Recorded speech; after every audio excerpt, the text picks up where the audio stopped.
the Rambler Network.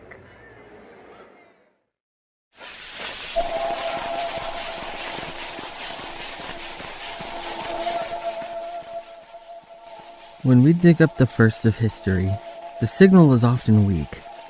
The oldest music ever recorded for playback is nearly impossible to hear, but its significance is deafening. It's the first scratch in time, the mark that lets us find all the others that followed.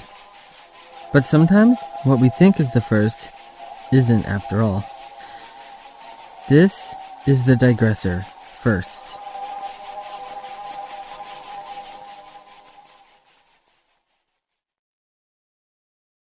Before 24-hour news cycles ensured that every tragedy became a global moment, there was a morning in January 1986 that millions of people will never forget. The Space Shuttle Challenger. The launch was broadcast live across the country, especially in schools. Entire classrooms were gathered around boxy television sets, excited to watch history unfold. Teacher in space, Krista McAuliffe, had turned this launch into a national event, a symbol of inspiration and possibility. And then, 73 seconds after liftoff, the sky bloomed into smoke, confusion, and silence. For many, this feels like the first time a disaster unfolded in real time before the public's eye. A generation points to Challenger as the moment when they learned the world could break right in front of them. However, Challenger was not the first disaster ever broadcast live. To find that, we have to go back half a century, back before televisions were in every living room. May 6, 1937, a warm evening in Lakehurst, New Jersey. A German passenger airship, LZ-129 Hindenburg, the pride of Zeppelins, the future of luxury air travel, was gliding in after a long transatlantic voyage. People had gathered to watch it land. A radio announcer named Herbert Morrison stood with a microphone, covering what was supposed to be a simple routine arrival. But then, a flash, a burst of flames, and in less than 40 seconds, the largest airship ever built collapsed into a burning skeleton on the field. Morrison's voice shook as he tried to stay composed, the moment slipping instantly out of his control. It's starting to rain again. The rain had slacked up a little bit. The back motors of the ship are just holding it just enough to keep it from... It bursts into flames. Get it started. It's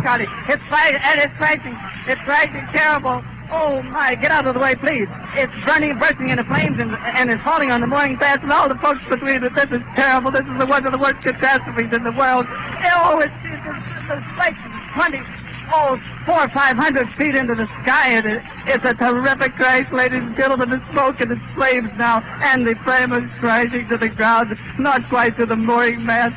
All the humanity and all the furniture speeding around it. I can't talk to people. There's friends around there. I can't talk, ladies and gentlemen. Honest, it's just laying there a massive smoking wreckage.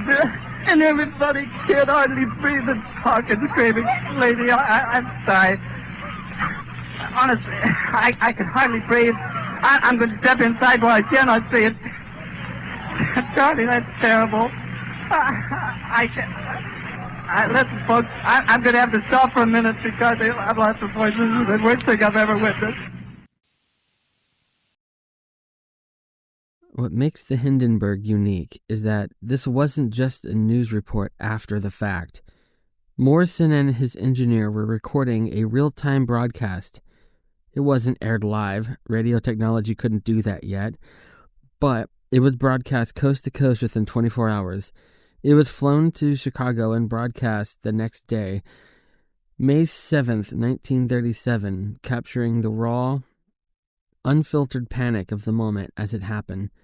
No script or revision, just the world hearing a disaster in the announcer's trembling voice. It was the first time a tragedy was experienced not through newspapers the next morning, but through the immediacy of sound, human emotion carried through speakers into American homes. The Hindenburg disaster transformed broadcast journalism overnight.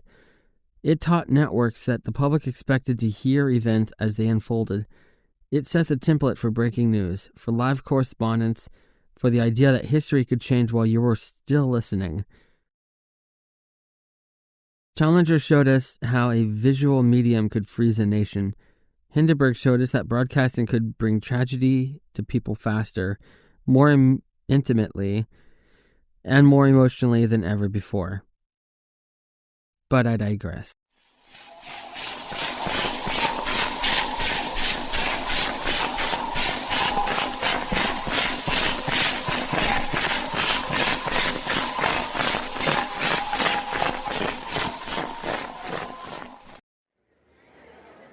The Rambler Network.